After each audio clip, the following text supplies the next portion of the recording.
right, everybody. I'd like to welcome you back to another edition of Weapon H All in One podcast. Today we got a special guest, my man. He's the founder of the Robinson School in Irvington, New Jersey. He's also been a coach at Miles College down in Alabama, and now he's the assistant athletic director down there. Um, he does credit repair. I mean, this guy has the entrepreneurial spirit in every sense of the word. Introducing my man Vince Robinson. Thank you. I appreciate it. All right, my man. So we're gonna get right into it. What made you start the Robinson School? I was first I was coaching at Irvington High, Okay. and then I left Irvington High and I left for Nia Prep. That was with Alif Muhammad. He had a school downtown in Robert Treat, and he asked me if I wanted to come and be the coach and athletic director. I was like, absolutely. Right. So most of the kids were going up to Connecticut, Maine. They were going to the already established prep school. Right. We were able to keep a lot of those kids home. And our first year, we finished top 5 in the country by ESPN. We had kids, Dave Laurie, Sean Berry, JoJo Swift. Um, we had a bunch of kids, man, that were local kids that stayed home, went to Nia Prep during the day, and then practiced after school. We used to practice in JFK. Oh wow, man, that's right across the street from where I grew up. So Yep. okay, that's sweet. So that year, our first year, we had like 8 kids that would end up going Division 1. We had they went to NJIT, Maryland Eastern Shore, Western Kentucky. Um, where did Rob go? Rob went to Dillard in New Orleans. I mean, our kids were going all over the place, man. Every kid who ever played for me at NIA got a scholarship. Nice. Didn't have to pay a dime to go to school. So, and that was just through going, paying to go to the Final Four, meeting coaches. I wouldn't even go to a party unless I handed out 300 business cards and got 300 business card back. So that's how I built up my coaching network. Oh wow, that's dope. That's what's up. Yeah. Was that the start of your entrepreneurial mindset, or or you just something you had in you, and that was just the thing that got you going? It's something that I always had in me. I mean, but that was the major thing that people recognized with as far as basketball. And then once that happened with Nia, I was there for 2 years, and then I'm like, well, if I could make somebody else known, why not start my own? And that's when I started the Robinson School, and we practiced in the Gatlin Center. And even that first year, I mean, we had some really good guys. Isaiah Aki Williams, he played at Iona. He's overseas in Switzerland now. We had James Frazier, Rashawn Stores. He actually was just the head coach at the University of Manhattan College. Oh wow. He played there and was an assistant, and he was the interim head coach last year. Um, we had a really good team. Cal Aiken, he ended up going to Lincoln University. Pat Cole played for me. He's an assistant coach now at NC Central, where he went. Ramon Johnson. I mean, we had some really good kids at the Robinson School. And every kid who played for me there from 2008 till when I left in 2017 ended up receiving a scholarship. Man, and y'all were known as pretty much the powerhouse of the pretty much everywhere y'all went. That was like one of the most popular and most powerful prep schools around in the area. What was some of the I said challenges of running a prep school? Well, the first challenge is to get people to believe in you Okay. because, a lot of people think the other people ice cubes are colder than ours. So, being a black man starting a prep school, people didn't want to send their kids to me. So, I had people who, was friends with that wouldn't send their kid to me. Wow. But once Always. once the word gets out that, you know, what we did at Nia, and then they're like, well, this guy was the one that was doing everything at Nia, so he's starting his own. Then people start coming, and then college coaches. That's the biggest compliment to your program when college coaches say, hey man, I got a kid that I want to stash with you, and don't worry about the finances, we'll work it out. So that was the biggest thing. So then college coaches start calling me, hey Vince, I got a kid I want to stash with you. And then we had a history of getting our kids qualified through the ACT prep. So Elias Brantley, he's the head coach at Irvington High. He was our math and science teacher. He got a degree in math. I mean, he graduated from Bloomfield College with like a 3.9 in math. Wow. And then my nephew Terrell was our English and he was our English and what did science, English, math, and I can't think of the other one. But Rel was our English teacher. So Wow. we did 2 hours. We did 2 hours of ACT prep every day, and the kids' scores was going up. One of the kids' scores, Rashawn Stores, his Right. score went up so much that the NCAA questioned his score. But I understood how everything works. So every day, our kids they had to sign in. We had a Right. sign-in sheet every day. So all we had to do was take the sign-in sheet and I faxed all the sign-in sheets over to Manhattan. Manhattan sent them to the NCAA, and they saw that he did a legitimate ACT prep program, and they allowed him. They cleared him. Wow. I'm gonna run back a little bit to something you Hmm. said a little earlier about people not sending their kids, people that you know not Hmm. sending kids to you. That and I noticed that what I do, Yep. people you would think that the people that had, that you know the longest would be Hmm. the ones that know what you are will push to you, but instead they don't. Yeah. What is it about that? Like, how does that make you feel sometimes when you know that you're doing such a great job and you Mhm. still got the people that should support you don't support you, then outsiders end up supporting you more than the people you have those Yeah. had I your mean, back. initially I used to take it personal. I Yeah, was like, damn, like, know him for years, and you won't send your kid. But after a while, the same thing always happened. They would send them to somebody that was cheaper, and then that program would be shut down by December. And then in January, I'm getting a call like, "Yo, what's up? You got a spot?" And I don't have no spot because I just felt like it's rare that I took a kid in January. right. Only way I took a kid in January if I had one or two kids that went off to college. So what would happen is some of my kids would get off. They would get offers early, Mm, and if I felt like no other schools was going to come and offer them, I would make them leave in January and go to college. right, Because the purpose is to go to college. It ain't to right, go Division 1. It's to go to college for free. right, So we had a kid, Aaron Cobb. Aaron Cobb came in September, got an offer in November, and the coach like, Vince, I need him now. I said, all right, he'll be there. So the coach called Aaron. Aaron like, nah, I want to stay and finish the season out with my brothers. It was him, Pat Cole, Ramon Johnson. That was a really good team. right. And I'm like, no, bro, you out of here. And he Yeah. was like, yo, but what if I don't want to go? Well, you'll never play another minute here because I'm not going to risk you getting hurt because you Right. want to play with them. So eventually, me and his father talking. His father like, man, Vince, he out of here. So when he left and went to college in January, I brought another kid in. Right. So but that was the only way. But if it was somebody who was local and they didn't send their kid to me, most of the time they would call me and be like, hey Vince, man, once you get all your guys off, can you help me get my kid off? I'd be like, no. I'm Mm, like, whoever you gave your money to, that's who gotta help you. there you And go. that ain't, and now my first couple of years, I would help them just because I wanted to help a local kid get off. Then after a while, I'm like, wait, you don't trust me enough to send your kid to me, but you trust me enough to call college coaches and help your kid get a scholarship. So There I you stopped. I stopped doing it. I stopped doing it because I just felt it wasn't fair to me that you paid somebody 10,000 and your kid played a whole entire year with them, but then at the end of the year they don't have a scholarship, and then I'm the one calling coaches saying, hey man, I got a kid for you. Take this kid. I see you. I got you next year with another kid. Like I'm calling in favors for a kid who never played a minute for me. Wow. But that's just because of the love that I had just for my local kids and wanted them to go to school. So I stopped doing that. I'm like, man, I'm hurting myself with the next year's recruits. Right. And it's So really goes a lot of that just goes underappreciated anyway, because you do yeah, that and still you think like, okay, well, man, I didn't send my kid there, but I have another kid. Let me try to get this kid there. I mean, yep, it's just the network and you want to try to do it, but also what about the issue of dealing with? Because I know, because I've heard you speak about it before, but the parents who have unrealistic expectations where the kid can get a scholarship D2, but they just swear beyond some type of belief they should go D1. How did you deal with that? I didn't take those kids. Mm, So what we did, myself, Craig Bush, my brother Robert Ward, and God bless the dead, my man Mickey. What we did was, and my nephew Charles, we always worked the kid out. We'll mm, bring a kid in for a 2 or 3 hour workout, and then after the workout, we'll get together and we'll be like, yo, okay, what level? And everybody be like, D2, D2, and I tell a parent, we can get him Division 2. No right, problem, we can get him Division 2. But once the kids start working out, I already have 3 or 4 schools in my mind, and I'm gonna call in advance and say, "Hey, man, I got a kid for you."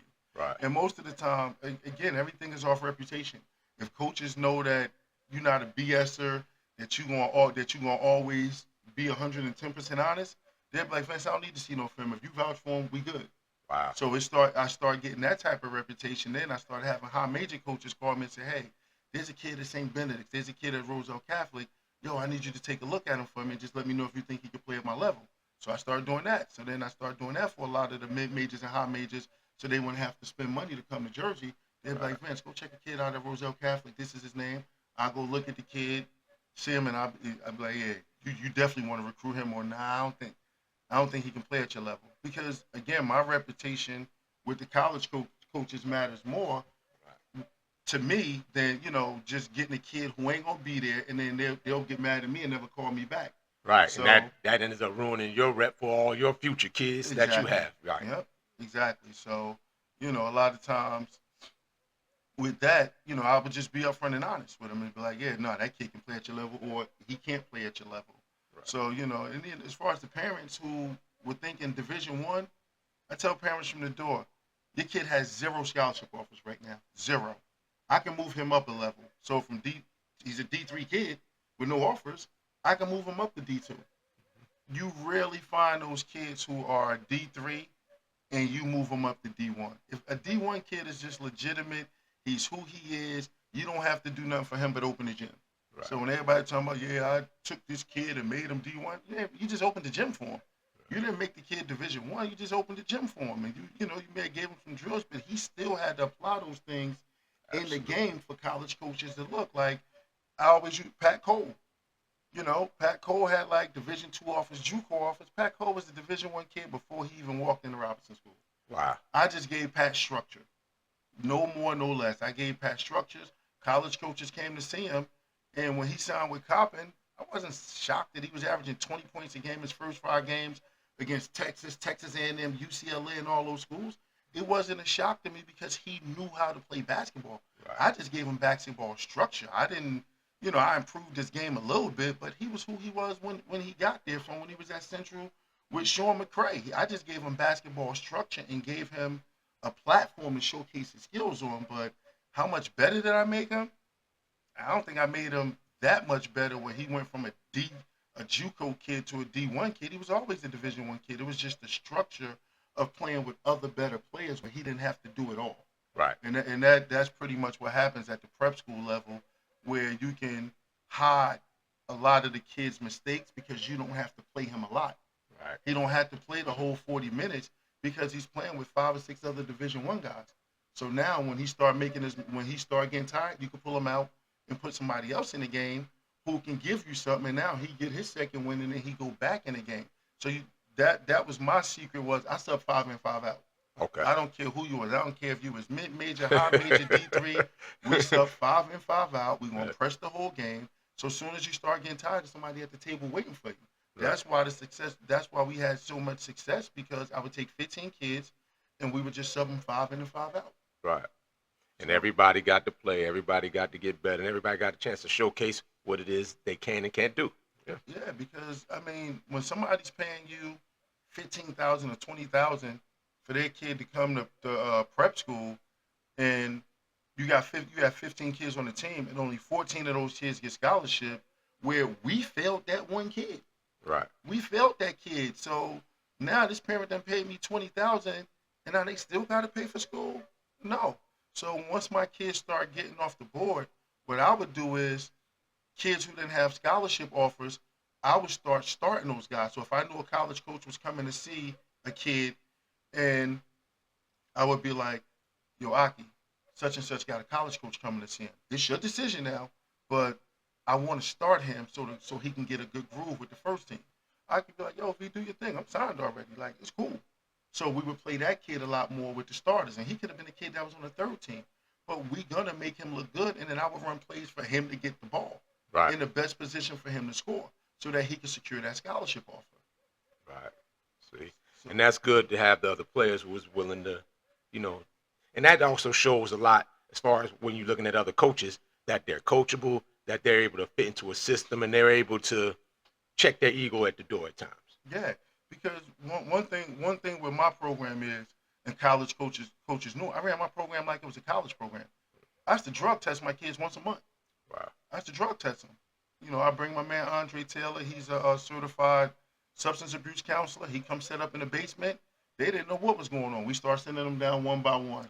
They got, you know, they got he in a cup and he looking over their shoulder, making sure they, and he tested and we test guys. And then if they fail, I made them call their parents and let them know that they failed the drug test. Wow. So that again, because you It's rather prep. do it, you rather do it at the prep level than have your kid sent home for something like that. Exactly. So you know, our motto was, my job is to get you there. Your job is to stay. My job is to get you to college. Your job is to stay. Absolutely. Once you're there, I have no control over practice and the other policies and procedures that's going on at that particular institution. So, you know, your job is to stay. And you can't say you wasn't prepared for it because y'all did a great job of prepping them for that. So Yeah. I mean, that's the purpose of it. The academics. The only difference, like, what a lot of people didn't understand, and I had a lot of parents like, no, I'm just going to send my kid to college. Okay, cool, I understand. The difference in post-grad in high school. Well, in high school, you go to school for 6 hours a day, you practice for 2 hours a day. In post grad, you practice for 6 hours a day in weights and speed, agility, conditioning, and all that for 6 hours a day, individuals, and then you do ACT prep for 2 hours a day. It's no different what they've been doing in Europe with the academies for years. right. It just really kicked off when basketball became so popular with the post grads in the United States, but over in Europe, they've been doing these type of things for years, where kids Long practice time. for 6 years, practice for 6 hours, and then go to school for 2 hours. Because in Europe, all they do is have them do their core classes. Right. You know, so I figured it out like, okay, well, these guys are postgraduates, so now all they can do is ACT prep or SAT prep. Well, most of our kids are don't do well on the SAT. So I figured out let them do the ACT, because the ACT they do a lot better because it's English, reading, math, and science. So you have 4 subjects that they can get good scores on. Right. As where with the SAT it's only 2, Two. math and science. Mhm. So if you screw up in math, you damn near got to be a genius in science to make it up. Well, I can mess up in math, but I still got English, reading, and science where I can get a good grade to pull up the math grade. So you know, I figured that out with our guys. Then we do 2 months of ACT prep, and then they take the ACT. Okay. Nice. And then, okay, it's after that you left the Robinson School and you went and took a gig at Miles College as the head assistant coach there. Mhm. What was the difference from having your own thing and then going back into working for somebody again? Even though you had a lot more control than the normal assistant coach, but still in all, you still had to go under working for somebody again. I mean, ego. I don't have an ego. So my thing is like with Coach Watson. I mean, we joined at the hip with winning. Like, it's all about winning, and it's all about graduating students. So, you know, my thing was, okay, I want to do the academics because that's, you know, I did the academics at the Robinson School. The only difference is the money. Mhm. Like, I didn't have to worry about collecting money. I didn't have to worry about, you know, getting an email from a parent saying they don't have the tuition this month. Well, now the money's already there. All you got to do is make sure guys are academically eligible and coach basketball. You don't have to worry about, you know, if you're going to be able to make a game in Massachusetts and all that. So at that point, you know, and then being around other people, like-minded people, like Coach Watson, Coach Asman, where when we fell in with each other, it was like we got one mission to win championships and to graduate these guys. Right. That was the only difference. And then if you're not like, I'm an ego, like I don't have an ego when it comes to that. So to go from running my own program to being under, you know, the tutelage of Coach Watson, it wasn't hard because we were friends before anything else. Right. But we always separated friendship from business. On Okay. the business end, like if he needed to yell or do whatever he had to do, he did it. And then, you know, 10 minutes later, we going to lunch together because I don't take it personal. Right. You know, other people may take it personal. I understand, you know, running my own program, that there was times that I had to yell and scream and, you know, to get guys to do what I need them to do, but we would always just go eat after that. So it, you know, when you and a person are aligning, there's no ego involved, and you can separate business from friendship, because at the end of the day, you hired me for a business. I just Right. happen to be your friend. Right. So I didn't, you know, for me, it didn't. There wasn't too much of a difference in you know, taking orders from somebody else and giving orders. But Right. he gave me so much leeway to go out and recruit, to do academics. Like he groomed me in the college coaching world. And I tell anybody, I enjoy working for him because we win championships. We don't won 3 out of 4 championships, since we've been there. Wow. So you can't complain about success. Is At it all. easy? Nope. Hell no. Like, I tell people, man, we do 15, 16-hour days like it ain't nothing. But again, that's the byproduct of being a champion. Anything that you're trying to accomplish is not going to be easy. At So, all. it shuts your life, down a little bit, but the end reward is that you holding up the championship trophy, you're going to the NCAA tournament. I know guys who've been coaching for 15 and 16 years at the college level. They've never been to the NCAA tournament. They've never Wow. won a conference championship. Wow. I did that three of my first 4 years coaching college basketball. The only year that we didn't win it was the COVID year, and we was 10-1, and that was probably the best team that we've ever had. And How they shut about the that? season down. Wow. I'm almost for certain we would have won it that year. But, just being on the staff, man, him giving me leeway, and then me leaving, to do the credit repair, the business credit thing, and then him calling me back saying, hey, man, I'm the AD. I want you back as, my assistant AD. That's just a testament to the work that we put in together. And that was the next thing I was going into. Now that you went from the assistant coach, now you're the assistant AD. How has that transition been? And, have you been, enjoying it? This is what you, in a sense, worked for. So how's it feeling now to be able to have that position and going forward from there? It's great, man. My dream job has always been 2 things: either to be a college athletic director or to be a warden of a prison. Those are the only 2 jobs that I've ever had. The only 2 dream jobs that I've ever had, because I've always Right. wanted to do prison reform. Mhm. Like, I think guys should be able to get, degrees while they're in jail so they can come back out and not have the recidivism rate. It's crazy. But, Coach Watson gives me so much leeway to do things. He take me into meetings with him, to the president cabinet meetings. He let me go sit in on meetings for him just so I could see what's going on. He take me to different seminars. I just got back the other day from Indiana at the Regional Rules Committee, and he like, hey man, go in what you want to go, go in all the meetings you want to go into so you can learn. So he gives me a ton of leeway, and I'm enjoying every aspect of being an assistant athletic director. From booking everyone's travel, to booking the tour buses, to being in charge of the entire athletic department, academics. So I'm enjoying it, man. It's never a dull moment. No 2 problems are ever the same. No 2 student athlete issues are never the same. No 2 coaching issues are ever the same. So it's a constant grind. It's a constant grind. But I love it, man. I wouldn't change anything about it just because he gives me so much leeway to do so many different things and just to learn. Yeah. Just to learn. He'll let me sit in on calls that he's having with other ADs. He gives me the total run to just be able to at some point leave and go get my own AD position. Nice. There was a job that was open the other day, and I texted to him, and he sent back in big letters, apply. So he's all for whatever your success is. Nice. So I love it, man. You don't find that too much nowadays. So that's a blessing to have someone who's, not being selfish to try to keep you there, letting you expand your horizons. So definitely something to be appreciated. Now, you brought this up a little while ago as well. You do credit repair. Mm-hmm. Dive into what it is that you do, credit repair, and how did you get into it? Well, I used to pay people, being lazy, just paying people to do my credit. Pay somebody $1,200 here, $800 here, and nothing would happen. So this girl I knew was like, Vince, smart, you might as well do it yourself. So I ended up getting some books, and there's no better client than yourself. Right. So I ended up getting some credit repair books, start writing the letters to the different credit bureaus, to the different agencies, and slowly but surely things start coming off. And I'm like, okay.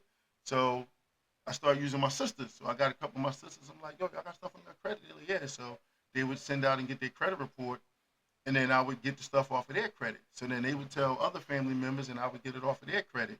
And it just snowballed from there. And it took off so good that during the pandemic, I resigned from Miles, and that's when I was here for a year, and I was just doing credit, just helping people out with their credit, learning all the different rules and regulations with credit repair, the different UCC codes and all those things. And I start going to different trainings and seminars online through with Zoom calls.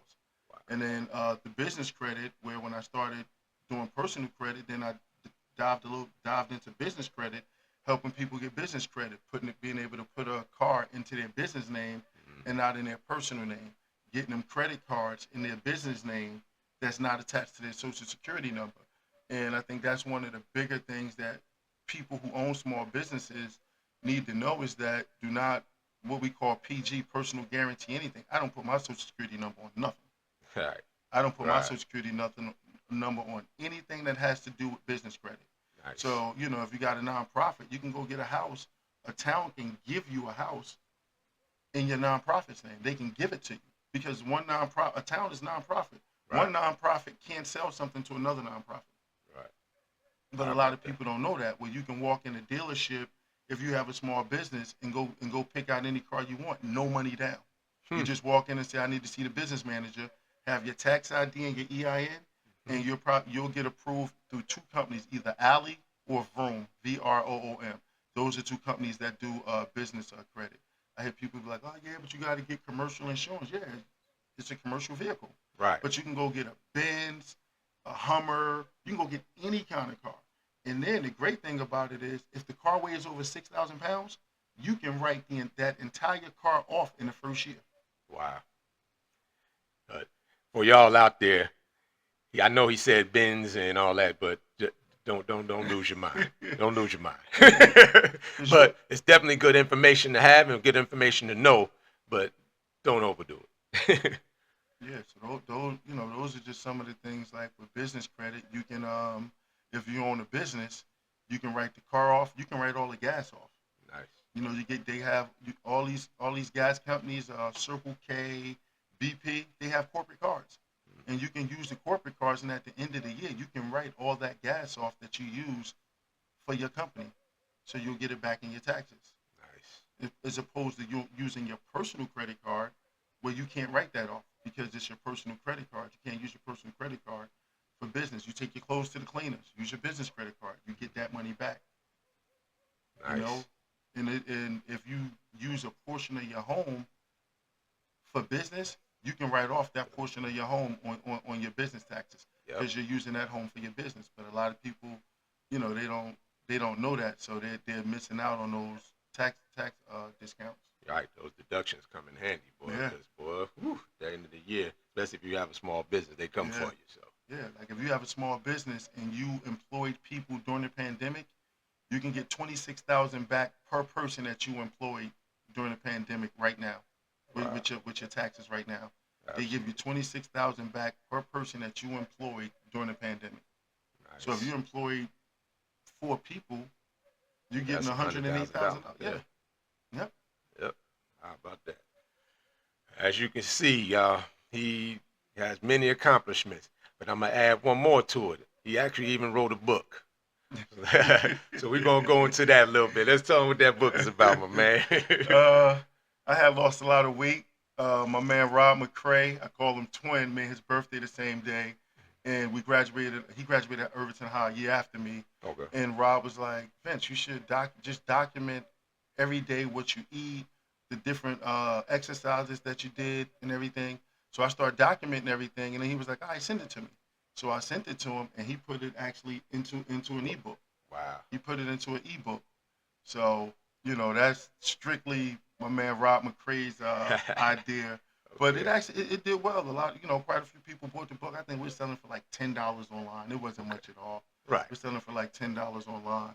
So, But at the end of the day, it's an accomplishment, because how many people Absolutely. wrote a book? absolutely. I mean, if it sold 10 copies, that's an accomplishment. So, yeah, And agree. a lot of people actually need it, because I'm in the fitness business. Yeah. So, it's always good to hear a success story, and just like somebody or just a regular type of guy yeah, get out there and change their lifestyle to make themselves a lot healthier, lose the weight, and you just start feeling a whole lot better mentally first, yeah. and then physically will come right behind it. Because that, I mean, with anything we do, it all like change starts with the mind first. Absolutely. Like everything that we do, whether is losing weight, changing a habit, stop eating certain foods, or changing a career. The change has to come in your mind first before you actually have activity to make the change. And if you don't believe it in your mind, then the change is not going to happen. So that's Absolutely. where what we always talk about, that mental discipline, mental toughness. That's where that comes in at. As humans, we can do anything we want to do if we put our minds to it. But Absolutely. a lot of people just don't be mentally tough and mentally strong enough to make the change. When things get tough, they break down. And they use 1,000 excuses because one of the things, I mean, oh, I'm not disciplined enough. And I tell them all the time, it's like, nah, your discipline is just how you choose to use your discipline. Yep, Because do you get up every morning and go to work? that's discipline. That's discipline. Yeah. You get up there and you follow a certain routine, whether you're eating and driving or whatever the case may be. That's all discipline. It's just what you Yeah. decide to choose to use it for. Yeah, no, that's true. So before we're gonna jump back into a little bit of basketball, and a lot of our conversations, we begin to talk about the differences between how when we came up playing ball Yeah. and how it is now. How do you feel when you hear some of the comments and when they'll say, "Oh, their era is way better," and it's this and that, and I do see something. I mean, you do have a Hmm. lot more skill, but I think mentally they're a bit weaker today. So, what do you speak of? No, I mean it's pretty much the same thing you just said. I think this generation is far more skilled than what we were.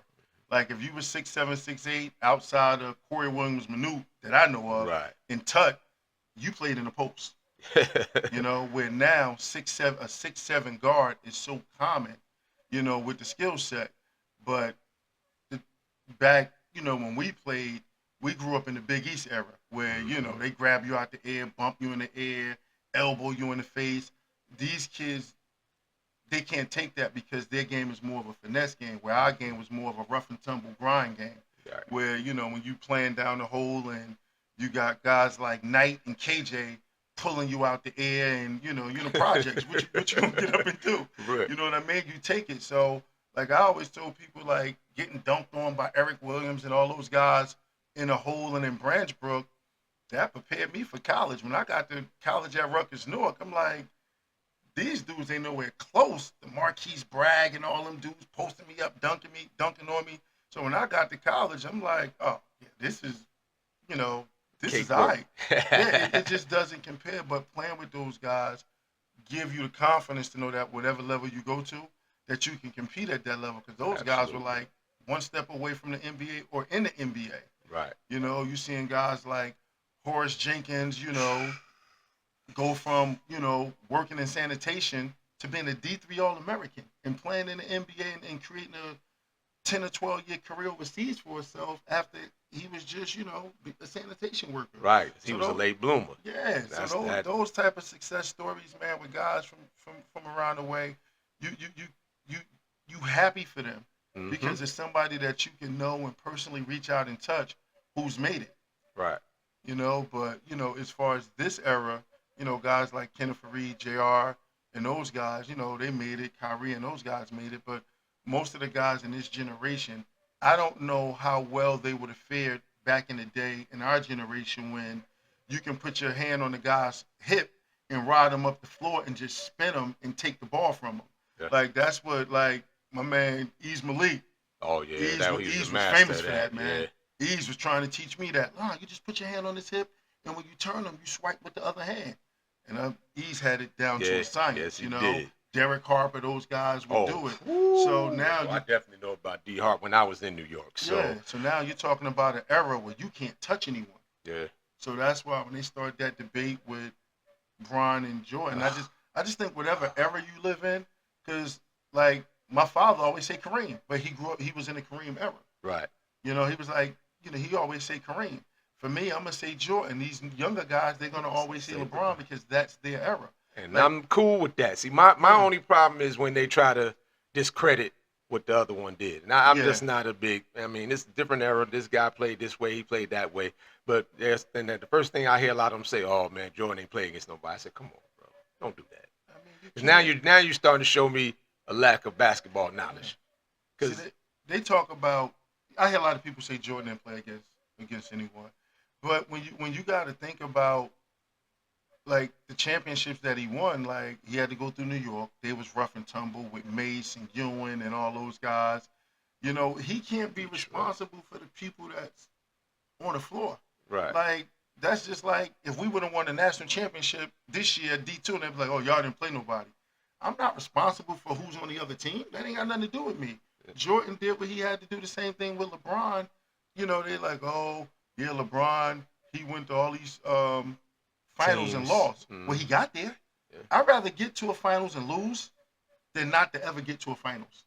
You know how many guys in the NBA who's never ever made it to the finals, Never who's even never won ever in their one. career made it to the playoffs. Yeah. So Yeah. what he did to get to all the finals, that's an accomplishment in itself. I mean, we all want to win, but win, lose, or draw, it's an accomplishment to get there. That means that you're the last team playing on the last day of the NBA. It is. That, you know, for me, I think that's the accomplishment. Like, I don't think you can say who's the best, Yes. greatest of all time. I mean, every I think they both have. It's opinionated. Bottom line, it's opinionated. Yeah. So no one is ever going to be right. Yeah. No one can be correct. It's just impossible because they didn't play against each other. Yeah, because even if you put their stats up, you got to look at Jordan stats in a rough and tumble where they was pulling them out the air, where you could hand check a guy. You're looking at still LeBron averaged stats 30. in the era where you can't hand check. And Right. You can't do any of that stuff. Yo, that So, Joker still you know, averaged I 30 think- points. Yeah, and Still, he still that's averaged crazy. 30 points for his career in that era. Right. So, you know, it was some good guys back then. So I think depending on the era you were born is going to be, you know, either LeBron if you're a younger generation person. Our generation is going to be, you know, Mike. And Mike then and the older before. generation, they're Gonna going to be say Kareem Kareem or or Wilt. Wilt. Right. Yeah. So, Exactly. I mean, I don't think, I think everybody's right because it's based on your own opinion and how you view those guys. Absolutely. All right, as we finish up, is there anything you want to leave with us? Any websites, social media, anything you want for people to be able to reach out to you? No, I mean, I'm on social media. What's my Vincent Robinson on on Facebook. Coach Robinson 27 on Twitter and IG. But you know, I really want to say I appreciate my cousin Brian Crawford for taking over the prep school. Right. Man, if he wouldn't have took over the prep school, I would have never left. Wow. Like he literally told me like, you got to go. Like I'll figure it out. And I'm like, nah, be like, nah, we're gonna figure it out before I leave. He said, Vince, you cannot pass up an opportunity to be a college coach because you worried about what's gonna happen with the Robinson School. Right. And That's I was good like, stuff, man. all right, cool. So, you know, him, Coach Watson, man, who's been my biggest advocate, is a college coach, is a college administrator. I mean, I don't know where I would be, you know, collegiately, you know, as a collegiate coach and as a assistant athletic director without him just giving me the reign and giving me the tutelage and imparting wisdom in me to, you know, to always just grind. He said, hey, man, put your head down and grind. So that's our motto, to put your head down and grind. And, you know, my man Pons Vines, man, I tell everybody, without Pons Vines, no way I would have went to Rutgers North. They wanted him. Wow. They didn't want me. So what he did was, Ponce told the coaches from Rutgers North, I'll come if you take him. So, you know, they start calling me. I gave them my transcripts. They got me admitted. And then he like, all right, I'm going to King. He said, I'm going to get you in, and I'm going to go to King. True story, man. Without Pons Vines, Wow. I have no clue where I would have went for college. And I'm being honest with you. Wow. Like, I never knew that Pons, story. Man, Pons told them that he was coming, and they got me admitted and everything. And then by the time I got there, he was already at King. So Nice. I end up, you know, establishing my own legacy down there. So I tell people, man, without Pons has been a huge blessing, man, in my Nice. life. I wouldn't have played in the hole without Pons. I had Wow. no clue what like the hole was or Branchbrook. Pons used to come get me, take me to meet people. He put me with Darvell. Okay. I was on Darvell team at Nice. WW and in the hole and in Branchbrook. Nice. Without Pons, none of that would have never happened. How about that? That's Yeah, dope. man. That's dope. Ponce always looked me out. That's what's up. Shout out to Ponce, man. I've known that joker since we was like 10 years old. So, man, Yeah, good he shout told me. out, man. Also, What about your credit repair? You got a website for them in case Yeah, somebody it's needs some long. credit repair? Yeah, they could. Well, it I don't mean, with the matter. credit repair, they could just call me. My cell phone number is 973-204-5413. You can just call me, with the credit repair, shoot me a text, and I'll do whatever I can to assist you to get back to where you need to be so that you can go get your cars, your homes, and all that other good stuff, your credit cards that you want. All right. Well, I'd like to thank my man Vince Robinson for coming through today, man. It was great talking to you. And for all the fans out there, everybody watching the show, thanks for joining. Thanks for tuning in. And keep it up. Don't forget, hit those subscribe buttons on YouTube. Hit the follow on Spotify. And again, thank you for tuning in to Weapon H All in One Podcast. Appreciate you. All right.